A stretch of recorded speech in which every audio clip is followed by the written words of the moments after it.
né? Foi muito interessante, né?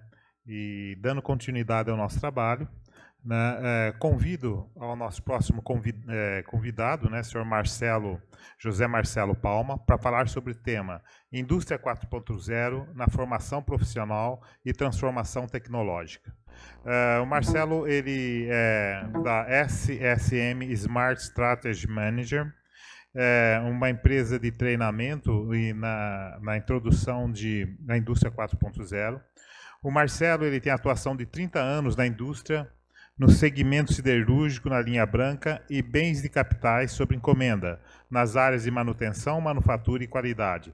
Certificado Black Belt no programa Seis Sigma, examinador do Prêmio Nacional de Qualidade, especialista em Lean Manufacturing pela Kawasaki do Japão, especialista em Monozukuri, programa Fortalecimento da Cadeia de Autopeça do Brasil, pela JICA, Japão International Cooperation Agency, em Nagoya, no Japão. Bacharelado em Administração, MBA em Gestão de Produção, MBA em Financeira, mestrado em Engenharia de Produção aqui na FCA, e também faz parte do laboratório, né, do SB Lab, onde ele é um pesquisador colaborador do nosso laboratório, e sócio da empresa SSM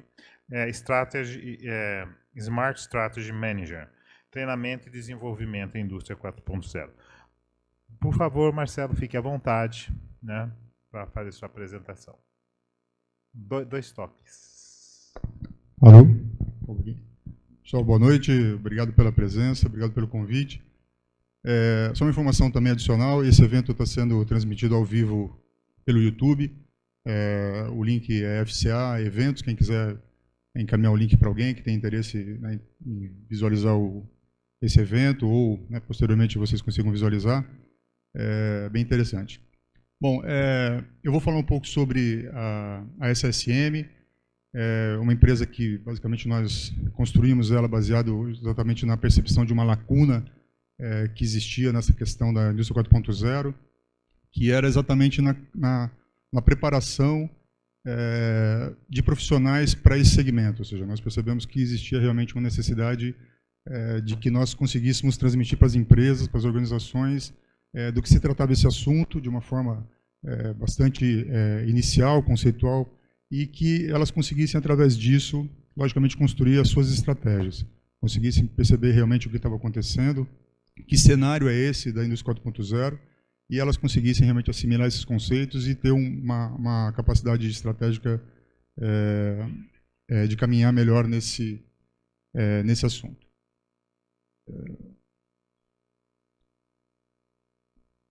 Tecnologia, sim, né? Às vezes ela...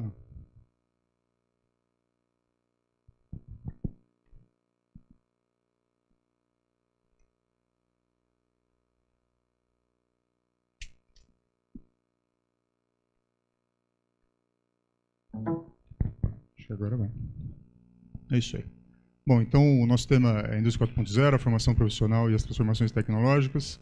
E meu nome é José Marcelo Palma, tem meu e-mail, depois, quem quiser. Bom, a gente vai falar um pouquinho, a apresentação um pouco sobre do que eu estou atuando, especificamente a atuação da SSM, o que a gente especificamente está fazendo. Aí a gente fala um pouco sobre essa questão da transformação tecnológica, ou seja, entender um pouco esse processo de transformação tecnológica, justamente para conseguir perceber a importância da formação profissional, justamente para atuar nesse segmento, e a nossa contribuição, ou seja, né, de que forma nós efetivamente estamos tentando contribuir para esse assunto. Bom, eu basicamente estou atuando em 4 frentes, né, que eu posso considerar assim. Logicamente faço parte desse grupo da SSM, que tem como foco principal treinamento e gestão estratégica nesse assunto, indústria 4.0. Eu tenho uma empresa ali de consultoria, né, Palma Consultoria, atuo na parte de qualidade da gestão, apoio as indústrias e as empresas a melhorar a qualidade da sua gestão. Eu faço mestrado aqui na Unicamp, na área de engenharia de produção, faço parte do SB Lab e atuo mais especificamente no SB Lab dentro desse projeto Smart Cities. E o meu projeto de pesquisa dentro do mestrado está mais relacionado a esse conceito de U-Healthcare, que é um conceito de ubíquos, né, saúde relacionada a sistemas onipresentes, ou seja, onde as tecnologias elas passam a ser inseridas dentro de um contexto em que nós não percebemos que elas existem. É uma teoria proveniente de 1991, de Mark Weiser, que era um pesquisador da Xerox, onde ele dizia que as tecnologias iriam desaparecer, ou seja, no sentido de que nós teríamos tanta tecnologia inserida na nossa vida que nós não perceberíamos qual o papel das tecnologias atuando dentro da sociedade. Eu fiz parte de um programa de cooperação internacional entre a JICA e o Sindipeças. Em janeiro desse ano nós fomos para o Japão, onde o grande objetivo desse programa era entender um pouco do que o Japão faz e qual é o segredo da indústria japonesa para que as coisas deem um pouco mais certo lá do que aqui. E nós vamos basicamente aprender o significado dessas duas palavras aqui, Monozukuri e Tozokuri, que são dois conceitos bastante interessantes. A gente faz parte de um programa de consultoria, onde a gente apoia as empresas também a implementarem esse conceito. Bom, a atuação da SSM está direcionada justamente para contribuir na formação de profissionais, né, que liderarão os movimentos da quarta revolução industrial, e logicamente através de parcerias com o mundo acadêmico e corporativo, ou seja, conectando, né, todos os elementos que fazem parte desse processo de formação em relação a esse assunto. A contribuição, essa interface entre o mundo acadêmico e corporativo nasceu justamente logicamente pela percepção de que esse grupo nasceu aqui dentro da universidade. Nós percebemos exatamente uma dificuldade também desse relacionamento ser mais estreito. E o foco nosso da SSM é a capacitação e gestão estratégica, logicamente para a implementação desses conceitos de indústria 4.0. Então, nós temos como foco principal apoiar as empresas justamente nesse caminho de se estruturar e de entender um pouco melhor como é esse processo de chegada nesse conceito de indústria 4.0.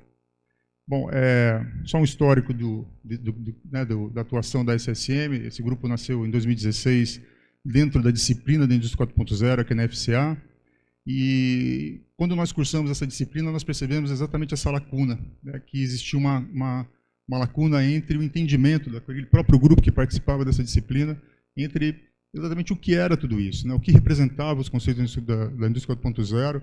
Existia uma salada de siglas e de significados que muitas vezes pouco entendidos, e o que nós propusemos foi justamente alinhar todos esses conceitos para que as empresas pudessem, de certa forma, iniciar um processo de alfabetização tecnológica, ou seja, né, começar a compreender um pouco melhor o significado disso tudo e de que forma, estrategicamente, ela poderia começar a desenvolver isso como diferencial competitivo efetivamente. Aí, em 2017, nós fizemos uma parceria junto com o Sindipeças. Esse modelo de treinamento, quem mais assimilou foi a indústria automotiva, o pessoal, os fornecedores da cadeia automotiva, talvez por pressão desse próprio segmento, e entenderam melhor a importância disso. Nós fizemos basicamente mais de 8 turmas da indústria 4.0, envolvendo aí quase 150 participantes. Em 2018, né, nós participamos desse projeto da JICA, que a gente comentou desse treinamento que nós fizemos no Japão. Em 2018, nós fechamos com mais de 10 turmas, envolvendo basicamente mais de 150 participantes. Pretendemos, aí, em 2019, fechar mais de 20 turmas, criar um MBA em Gestão 4.0, criar um curso de extensão, e o treinamento de EAD nosso já está pronto, está filmado, está com todos os materiais prontos, falta exatamente divulgar e colocar isso em prática. Os treinamentos nós já realizamos na Bahia, Minas Gerais, São Paulo, Paraná, Santa Catarina. Então, todo esse volume de treinamento que a gente já realizou já envolve algumas regiões do Brasil. Aí.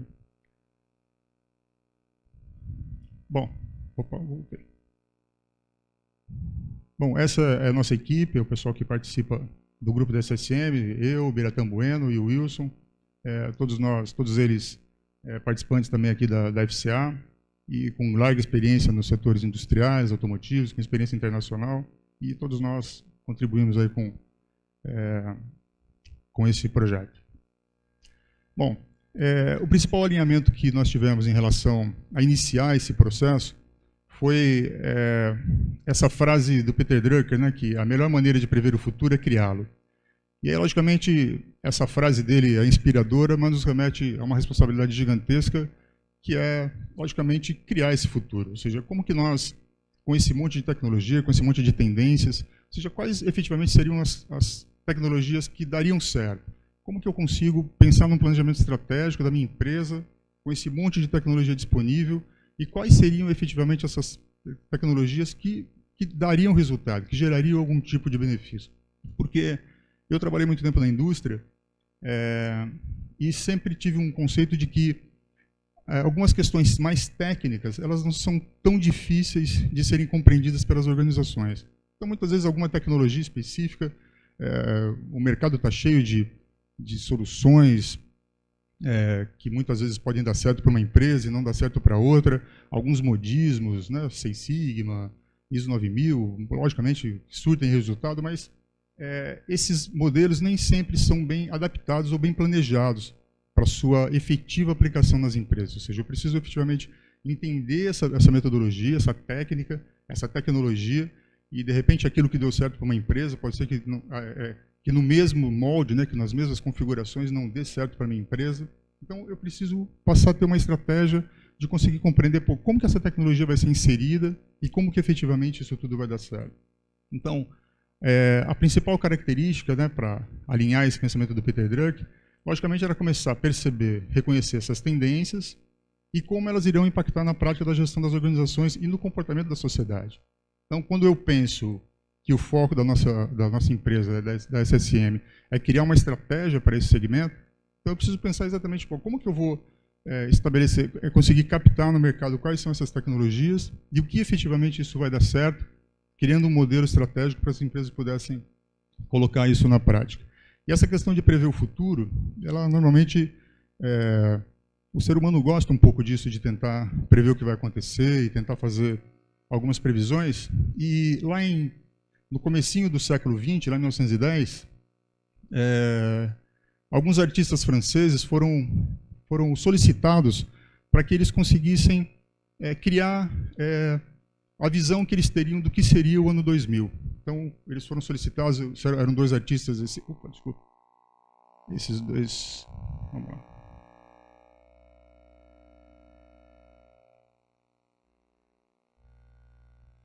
Esses dois artistas, o Jean-Marc Coté e o Villemard, eles eram artistas futuristas e foi solicitados a eles que fizessem essa prospecção, ou seja, o que vocês imaginariam que seria o ano 2000? O ano de 1910 foi um ano bastante importante do ponto de vista de adventos, né, de invenções tecnológicas, a própria invenção dos carros já estava sendo produzidos, né, os aviões já eram um fator já em escala, ou seja, o mundo vivia um momento muito fértil. 1910 foi um ano bastante importante, teve a fundação do Corinthians também, acho que isso é bastante relevante. É importante levar isso em consideração, um ano fértil. Na semana de campeão palmeirense, falar isso é complicado, mas enfim, não podemos esquecer disso, né? Bom, então esse cara criou, né, uma visão, aqui tem um fazendeiro, um dono de uma fazenda, sei lá, automatizada, com algumas máquinas lá fazendo algumas colheitas. E aí a gente tem algumas outras gravuras que esses caras fizeram. Tem um executivo ali, sei lá, um cara falando numa máquina e essa máquina automaticamente imprimindo ali aquilo que ele está dizendo. Um cara entregando uma carta ali, supostamente um carteiro, né, numa máquina voadora, entregando uma carta. Aqui uma escola, né, onde, sei lá, o professor insere os livros aqui numa máquina, aí o aluno ali movimenta isso tudo e aí o conhecimento entra automaticamente no cérebro dos alunos. Aqui uma videoconferência, né, o cara conversando ali com uma senhora por videoconferência e tal. Então tudo isso, logicamente, esses dois artistas conseguiram retratar aquele futuro que eles imaginavam, mas de certa forma essas figuras elas nos remetem assim algumas curiosidades, né? Assim, o que vocês acham assim que tem de intrigante nessas fotos, assim, nesse pensamento deles? O que chama atenção? Tem alguma coisa que desperta assim a nossa atenção, a curiosidade? O que a gente acha? Qual que é o que tem de interessante nisso tudo? Alguém se arrisca aí? Alguma coisa a gente pode até considerar que, né, existe, sei lá, os drones, ou videoconferência. Eu não sei se a gente pode considerar, né, que os tablets e os smartphones fazem, né, essa lavagem cerebral e tal. Alguma coisa nesse sentido, né, o cara aqui falando e transmitindo, enfim, alguma coisa pode já estar acontecendo. Mas a característica principal dessa visão de futuro desse cara é que, normalmente, nós imaginamos o futuro sob o olhar do presente. A gente pode perceber que, na visão do futuro desse cara, ele conservou todos os elementos do próprio tempo. Então, voltando um pouquinho às fotos ali, ou seja, quem falou que no ano 2000 as mulheres se vestiriam dessa forma, né? Quem disse que nós nos comunicaríamos por carta? Ou seja, os elementos sociais, assim, o elemento da própria época, são preservados. Então, muitas vezes, a nossa dificuldade de estabelecer uma visão de futuro é exatamente conseguir desconstruir o nosso passado ao nosso presente. Ou seja, eu acabo olhando para o futuro, mas mantendo uma relação muito forte com essa relação do passado. Então, logicamente, quando nós pensamos nessa transformação tecnológica, efetivamente, nós precisamos tentar imaginar qual é efetivamente esse futuro. Quais são os fatores que do presente, né, ou do passado realmente necessariamente podem ser transferidos para o futuro, ou essa ordem social do passado tem que ser totalmente desmontada e nós reconstruímos uma nova ordem. Então, quando nós começamos a falar de indústria 4.0, a dificuldade está exatamente nisso, ou seja, como que nós vamos construir esse futuro, né? Que tecnologia realmente vai nos dar benefício e aquilo que eu tenho que realmente carregar para a minha estratégia. Então, um pouco desse conceito, se nós olharmos, né, a evolução dos veículos aqui, dos telefones, tal, até tem, né, uma representação, né, do pessoal lá da Tulipa, do museu deles ali, mas, de certa forma, lógico, se eu perceber a evolução dos veículos, né, saindo lá de 1908, os primeiros modelos até os últimos modelos aqui, se eu solicitar para que alguém descreva um carro, talvez a gente vai descrever um carro com o mesmo formato, 4 rodas, bancos virados para frente, direção, freio, lógico, considerando que essa evolução nos trouxe ganhos de desempenho, de segurança, de velocidade, de consumo, mas, de certa forma, até aqui, os carros, eles representam ainda uma visão do passado ou do nosso presente. Ou seja, eu ainda não estabeleci uma nova ordem social com aquilo que eu tenho, por mais que eu possa considerar de mais moderno, né, os veículos da Tesla, da Uber, os veículos autônomos. Se eu substituir os carros autônomos pelo mesmo modelo de trânsito que eu tenho hoje, talvez não vá solucionar muita coisa. Talvez eu vá ter os mesmos problemas de... Quer dizer, eu vou querer ter um carro autônomo, se o custo for viável, logicamente. Então, ou seja, essa questão de trânsito, mobilidade, talvez isso não se resolva. Isso vai começar efetivamente a ser resolvido quando esse veículo supostamente autônomo, ele efetivamente começar a estar conectado com outros, não só conectado com o nosso telefone, né, para ouvir música, mas conectado com outros veículos, que efetivamente o modelo, né, de acionamento dele, né, que a gente saia do modelo a combustão e vá para o modelo elétrico, esse sistema de abastecimento vai destruir, né, o sistema de abastecimento atual, ou seja, os postos de gasolina supostamente vão desaparecer, e logicamente vão ser substituídos por algum outro modelo, né, para tipo de abastecimento, se os carros efetivamente forem autônomos e se efetivamente esse carro autônomo, elétrico, conectado, for compartilhado. Ou seja, eu tiver um veículo em que eu possa, que não vai requerer mais que eu seja proprietário desse veículo. Ou seja, eu não preciso mais ser dono de um carro. Feito isso, a construção civil não vai mais precisar construir garagens nas nossas casas, porque eu não vou ter mais carro. Então eu vou afetar, né, ou seja, eu começo em cascata afetar toda uma ordem social que existia, que foi criada baseado no advento do veículo, né? Quando nós criamos o carro lá, efetivamente nós criamos uma rede de concessionária, uma rede de abastecimento, setores de peça, enfim, eu criei todo um contexto para sustentar, logicamente, um modelo de veículo que existia, que criou uma nova ordem social. Então, ou seja, de certa forma, esse futuro, né, isso que nós estamos dizendo, qual seria o sistema de mobilidade que realmente traria uma nova ordem social? Então, é esse futuro que exatamente a gente precisa estar tentando descobrir. Ou seja, quando eu me insiro numa estratégia tentando pensar nessa nova ordem, eu preciso começar a pensar, bom, quais são as tecnologias que vão ser viáveis? Qual efetivamente aquelas que podem realmente ser implementadas em relação a custo, benefício, uma série delas. Esse aqui foi o projeto da Embraer, que foi apresentado no Salão do Automóvel de 2018, na Arena New Mobility. A professora Ieda participou dessa desse evento lá no Salão do Automóvel, e um representante da Embraer apresentou esse projeto aqui do veículo voador, que a Embraer considera ser, né, o veículo para o futuro. Bom, pensando nisso, nessa questão de inversão tecnológica, quando em 1450 e 1455 o Gutenberg, né, inventou a prensa, a partir desse momento, logicamente, por conta desse advento, criou-se, né, uma nova transformação social, ou seja, nessa questão da capacidade, né, de você conseguir reproduzir mais informações, criou uma série de alterações sociais e criou, logicamente, a caracterização de um produto com uma certa característica. E aí, esse período de transformação, né, de sair desse modelo de papel de informação impressa para um modelo um pouco diferenciado, demorou 555 anos. E isso só foi modificado para sanar um problema, né, uma característica que tem esse modelo impresso. Qual é a principal característica da questão da informação impressa, né, dos jornais? Quando eu compro um jornal na parte da manhã, quem é um pouco mais experiente aqui se lembra daquele jornal da tarde. Por que tinha o jornal da tarde? Porque o jornal da tarde ele tentava nos atualizar em relação àquela informação do Estadão, da Folha de São Paulo, sei lá, do que tinha sido impresso de manhã. Então nós temos um problema aqui, que é logicamente a validade da informação.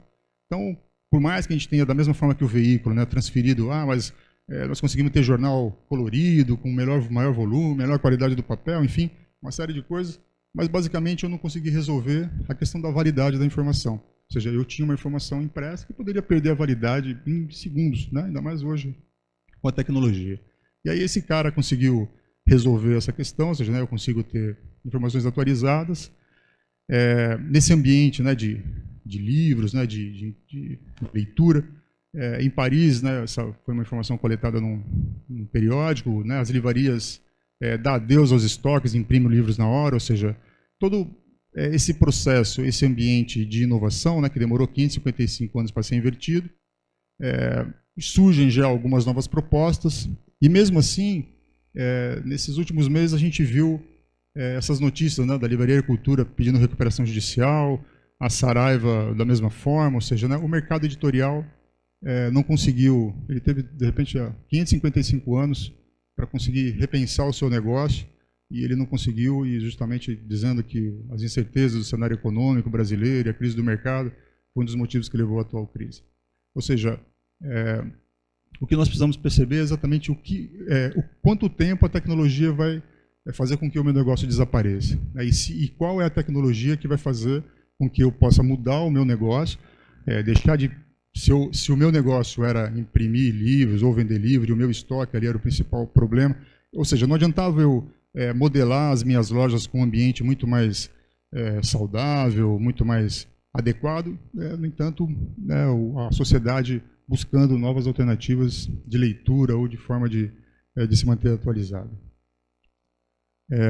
Bom, então, logicamente, a transformação tecnológica nos dará aos líderes de negócios oportunidades para melhorar o desempenho e entrar em novos mercados, mas, logicamente, nós precisamos repensar processos e organizações. O que essa tecnologia toda nos impulsiona é exatamente para esse repensar, que as tecnologias alteram, né, que elas nos dão novos negócios e oportunidades, isso é indiscutível, mas, no entanto, o que a gente precisa refazer, ter realmente, é esse repensar, ou seja, né, de que forma eu efetivamente vou modelar minhas estratégias, fazendo com que essas tendências tecnológicas me favoreçam. Ou seja, eu preciso fazer com que o meu negócio, tentar fazer com que o meu negócio possa até desaparecer para criar um novo negócio e que eu continue com a minha organização atuando de uma outra forma. Bom, dentro desse cenário, ou seja, logicamente eu preciso formar profissionais que pensem dentro desse contexto, ou seja, eu preciso de pessoas que realmente tenham essa noção e consigam apoiar as organizações nesse processo estratégico, ou seja, eu tenho que entender de que forma eu consigo ter profissionais que me auxiliem nesse pensamento de que, olha, o meu negócio pode desaparecer e de que forma eu vou conseguir, através dessas tecnologias, conseguir construir uma nova estratégia para manter o meu negócio saudável. Então, logicamente, um dos maiores desafios da indústria 4.0 está ligado a essa carência de profissionais, né, com competências para a gestão de sistemas complexos, com uma visão holística, com uma abordagem muito maior para a multidisciplinariedade. Então, quando nós começamos a pesquisar esse artigo, né, do Cargeman, dentro da CATEC, foi o que impulsionou a nossa preocupação exatamente disso, ou seja, como que eu transfiro esse profissional para a indústria 4.0, sendo que, de certa forma, existe uma série de fatores que ainda nos prende, né, porque me incluo nesse cenário, naquele passado, ou seja, né, eu estou tentando falar em novas tecnologias, mas, ao mesmo tempo, pensando num modelo ainda tradicional de emprego, de relacionamento, de forma de aprender, ou seja, né, o quanto eu efetivamente consigo desaprender para aprender novamente. Então, exatamente esse profissional, ou seja, a nossa atuação da SSM estaria relacionada exatamente a conseguir reduzir o peso, né, daquilo que nos prende exatamente a essa estrutura atual. Então, logicamente, a transformação digital vai trazer grandes mudanças para o mundo do trabalho, logicamente com automação, a inteligência artificial, robótica, e logicamente mudam, substituem alguns empregos, enquanto outros são criados. Foi um pouco do que o pessoal comentou. Essa substituição da tecnologia, ela é um processo irreversível, a tecnologia ela vem efetivamente para ser utilizada. Nós dificilmente conseguimos conter a velocidade dessa tecnologia. Eu comentei na sala nossa, quando a gente começou a disciplina, o pessoal tinha um pensamento que era o seguinte: a tecnologia pode ser similar a um caminhão descendo uma ladeira. E aí você tem 3 opções. Você pode pular na frente do caminhão tentando segurar o caminhão, você pode pular na carroceria do caminhão e descer o caminhão ladeira abaixo, ou você pode pular na cabine e tentar pilotar aquele caminhão. Você tem 3 opções, quer dizer, segurar o caminhão ladeira abaixo, acho que é um pouco difícil, a tecnologia tem um pouco dessa característica. Então, dificilmente, a partir do momento que a sociedade assimila o benefício disso, dificilmente, por mais que o pessoal se organize, reclame, tente algum tipo de reivindicação, a sociedade percebeu aquele benefício, a tecnologia, em talvez um pouco mais de tempo, mas efetivamente ela vai ser aplicada e vai ser utilizada pela sociedade. E aí a gente vê algumas coisas, né? Diga não às agências digitais e tal. É meio difícil acreditar nisso. Bom, aí logicamente milhões de pessoas em todo o mundo podem precisar mudar de ocupação e logicamente melhorar as suas habilidades. Ou seja, o advento da tecnologia realmente vai modificar, né, o ambiente de trabalho. Então, logicamente, milhões de pessoas podem ser afetadas com tudo isso e logicamente podem mudar a sua ocupação e melhorar as suas habilidades. Então, a nossa preocupação era exatamente em criar uma abordagem que as pessoas conseguissem perceber esse ambiente e conseguissem efetivamente começar um processo de mudança disso. Então, um exemplo, existem alguns computadores que já podem prever 70%, né, dos casos das decisões da Suprema Corte dos Estados Unidos.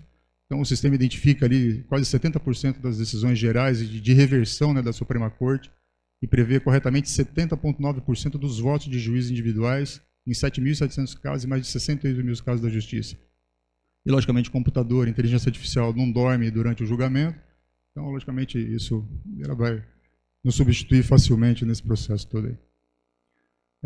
Então, logicamente, nesse processo de transformação digital não gira em torno de perdas. Então, ao contrário, ela é centrada no surgimento de mais empregos, muito mais oportunidades e novos modelos de negócio. A tecnologia, logicamente, vai trazer tudo isso e nós precisamos ficar atentos e logicamente, conectados nessas alterações todas aí. Então, as competências necessárias. Logicamente, será necessário um forte, que eles estão chamando, né, de reskilling, né, ou seja, repensar as suas habilidades, ou seja, efetivamente, se as suas habilidades foram suficientes para manter você empregado no presente ou no passado, talvez elas não sejam suficientes para manter você empregado no futuro. Atualização, ou seja, o que está ocorrendo hoje aqui com vocês, talvez seja um desses fatores, ou seja, manter atualizado em relação a tudo aquilo que está acontecendo. Logicamente, estar atento aos sinais de mercado, quais são as tendências, né, o que está acontecendo efetivamente no mercado de trabalho, e, logicamente, desenvolver adaptabilidade, versatilidade, né, skills, ou seja, né, habilidades cada vez mais importantes para qualquer profissão. Então, isso não afeta só o mercado industrial, afeta o setor de varejo, o setor de saúde, todos os segmentos, logicamente, estão sendo afetados, e nós precisamos estar justamente preparados para tudo isso. Então, a contribuição da SSM está relacionada ao entendimento de que a competitividade dos negócios, logicamente, ela passa essencialmente pela capacidade em construirmos um novo ambiente organizacional. Então, nós precisamos construir ambientes que serão alterados pelo advento da tecnologia. A nossa proposta, logicamente, é apoiar as organizações a compreender esse impacto das tecnologias e tendências e, logicamente, ajudá-las, né, a criar essas estratégias para atuar nesse novo ambiente de negócio. E, com isso, desenvolver as competências comportamentais, logicamente, para que a gente coloque em prática todo o potencial tecnológico da indústria 4.0. Esse é o grande objetivo nosso e que a gente está lutando fortemente aí para que a gente consiga apoiar a maior parte das empresas. Bom, eu falei um pouco daquilo que nós fomos ver lá no Japão, e o Japão, logicamente, ele tem um projeto governamental chamado Sociedade 5.0, que, logicamente, é o posicionamento do Japão em relação a esse conceito de indústria 4.0. E nós estivemos no Japão recentemente, e o Japão está bastante preocupado com a economia japonesa. Eles têm um problema seríssimo, que é a questão da idade, ou seja, né, existem muitos idosos e poucos jovens. Algumas cidades que nós fomos até visitar, algumas empresas, a cidade que nós fomos visitar uma fábrica das coberturas dos bancos, né, dos carros da Toyota. Em 2030 essa cidade vai desaparecer, eles não têm mais pessoas que queiram ficar naquela cidade. A cidade é uma cidade pequena, no interior lá do Japão, e o governo, para quem estiver disposto a trabalhar lá, casal, com jovem, com filho, eles dão casa, dão ônibus, dão tudo que você quiser para você poder trabalhar naquela cidade. E, logicamente, eles nos sinalizaram o seguinte recado, que o Japão, por mais que a Toyota tenha lá o melhor modelo de produção, o sistema Toyota de produção, eles consideram e reconhecem que tudo isso que eles têm não será suficiente para manter o Japão na posição de uma economia, né, de uma das maiores potências do mundo no futuro. Eles entendem que eles precisam realmente rever uma série de características de funcionamento da sociedade, apesar de ser uma sociedade bastante disciplinada, organizada, mas eles precisam efetivamente modificar essa forma. E eles estão reforçando dois conceitos que eles consideram primordial, que é esse conceito do monozukuri e o hitozukuri, que significa, monozukuri significa fazer coisas. Só que esse significado, esse sentido de fazer coisas para eles tem um significado muito profundo do que para nós ocidentais. Fazer coisas significa efetivamente fazer as coisas certas, as coisas bem feitas, e justamente construindo pessoas. Eles entendem que o caminho para esse futuro é efetivamente construir novas pessoas, uma nova mentalidade social, para que eles consigam reverter essa visão que eles têm de que tudo que eles têm de bom, eles não conseguiriam efetivamente ter os resultados que eles têm até hoje. É aquela visão de que, olha, o passado efetivamente não garante a melhor ordem social para o meu futuro. Então, nós trabalhamos para a implementação desses conceitos nas empresas também, que basicamente traz resposta para uma série de coisas. E, logicamente, esse conceito é bem mais profundo, caberia aí um outro treinamento, uma outra palestra, especificamente mais sobre esse tema, mas é o que está conduzindo o Japão para o futuro dele. Basicamente, a preocupação deles é justamente construir novas pessoas para uma nova sociedade. Então, usando aí a frase de Alvin Toffler, os analfabetos do século XXI não serão aqueles que não sabem ler e escrever, mas aqueles que não sabem aprender, desaprender e reaprender. Então, nós precisamos muito mais do que aprender coisas novas, é conseguir desaprender aquilo que a gente tem e reaprender baseado nesse conceito dessa nova sociedade.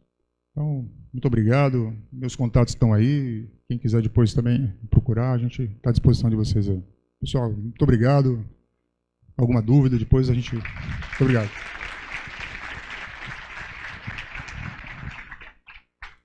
Obrigado, Marcelo, pela sua apresentação, né? O nosso próximo palestrante, ele infelizmente me ligou, avisando que ele não conseguiu sair de São Paulo, né? E essa última palestra, infelizmente, não vai ser possível. Então,